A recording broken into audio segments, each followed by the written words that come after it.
Angedacht zwischen Rhein und Reden. Impulse aus dem Kirchenbezirk Germersheim. Es ist mal wieder soweit, der Fasching ist da. Alle feiern, ob groß oder klein, alle sind dabei. Ausgelassene Stimmung, gute Musik und abwechslungsreiche Kostüme. Haben Sie schon ein Kostüm? Bunt geht es zu. Bunt sind die Kostüme, die wir in nächster Zeit sehen. Bunt ist auch die Vielfalt der Menschen, die gemeinsam feiern. Bunt wird auch die Gegend, angefangen von den Plakaten, der Werbung hin zu ausgefallenen Dekorationen in Kindertagesstätten, Schulen, beim Bäcker, beim Metzger oder gar zu Hause. Es ist sichtbar in unseren Städten, in unserer Stadt. Jetzt muss ich mich allerdings outen. Ich bin tatsächlich keine Faschingsnärrin und trotzdem habe ich an Fasching etwas kennen und lieben gelernt, das bis heute nicht in meiner Ausstattung fehlen darf. Achtung! Konfetti. Auch wenn die Kamelle oder die Süßigkeiten vielleicht besonders gut geschmeckt haben in meiner Kindheit, waren es doch die klitzekleinen Konfettistreifen, die mir in den Haaren an der Kleidung gehangen haben, die mir geblieben sind, die ich lieben gelernt habe. Und sie sind deshalb auch in meinem Herzen angekommen, weil sie bunt sind.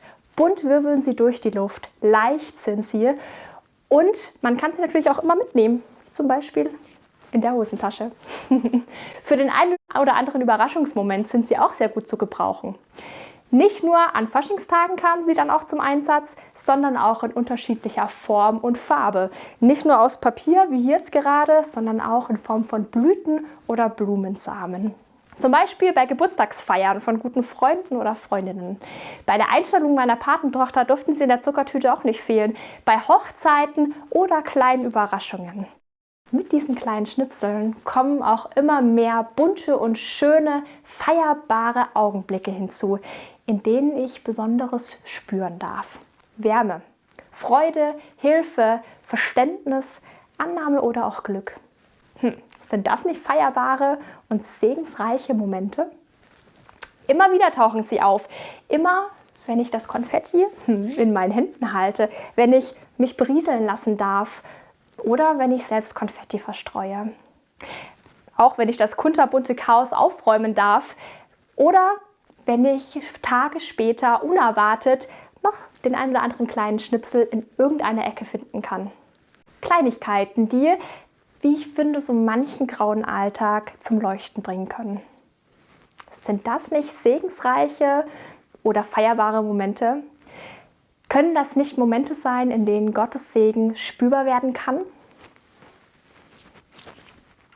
Ein wunderschönes Bild für Gottes Segen.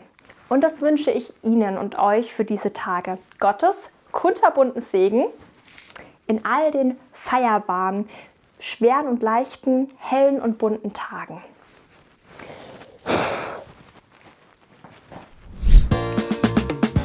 Angedacht zwischen Rhein und Reden. Impulse aus dem Kirchenbezirk Germersheim.